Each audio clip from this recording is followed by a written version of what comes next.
కులగణనలో పాల్గొనని వారికి మరో అవకాశం ఇచ్చింది తెలంగాణ సర్కార్. ఈ నెల 16 నుంచి 28 వరకు జరిగే కులగణనలో అధికారులు వివరాలు నమోదు చేయనున్నారు. ఇటీవల జరిగిన కులగణనలో అధికారులకు 96.9% మంది తమ వివరాలు ఇవ్వగా 3.1% మంది వివరాలు ఇవ్వలేదు.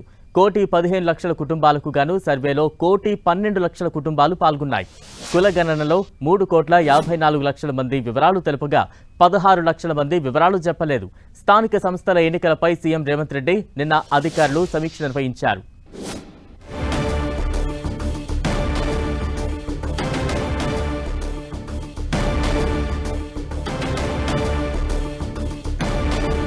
బ్రేకింగ్ న్యూస్ చూస్తున్నాం. కులగణనలో పాల్గొనని వారికి మరో అవకాశం ఇచ్చింది తెలంగాణ సర్కార్. ఈ నెల 16 నుంచి 28 వరకు జరిగే కులగణనలో అధికారులు వివరాలు నమోదు చేయనున్నారు. ఇటీవల జరిగిన కులగణనలో అధికారులకు 96.9% మంది తమ వివరాలు ఇవ్వగా 3.1% మంది వివరాలు ఇవ్వలేదు. 1,15,00,000 కుటుంబాలకు గాను సర్వేలో 1,12,00,000 కుటుంబాలు పాల్గొన్నాయి. కులగణనలో 3,54,00,000 మంది వివరాలు తెలుపగా 16 లక్షల మంది వివరాలు చెప్పలేదు. స్థానిక సంస్థల ఎన్నికలపై సీఎం రేవంత్ రెడ్డి నిన్న అధికారులతో సమీక్ష నిర్వహించారు.